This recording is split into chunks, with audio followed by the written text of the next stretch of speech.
Angkatan bersenjata Iran dikabarkan memiliki kemampuan menyerang kota-kota Amerika Serikat dari posisi lepas pantai. Bahkan seluruh penjuru Eropa kini berada dalam jangkauan serangan rudal Teheran.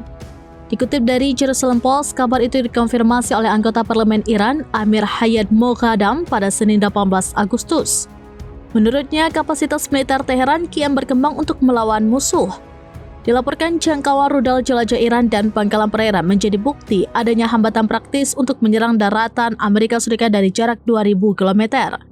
Namun Teheran dapat menargetkan kota-kota Amerika Serikat dari lautan posisi lepas pantai. Pasalnya, kapal Iran dapat dipindahkan hingga radius 2.000 km dari Amerika Serikat untuk menargetkan jantung kota Washington. Kekuatan rudal dan drone Iran menunjukkan kapasitas signifikan. Amunisi tersebut untuk menembus pertahanan regional dan memproyeksikan kekuatan ke wilayah yang luas.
Download Tribun X sekarang, menghadirkan lokal menjadi Indonesia.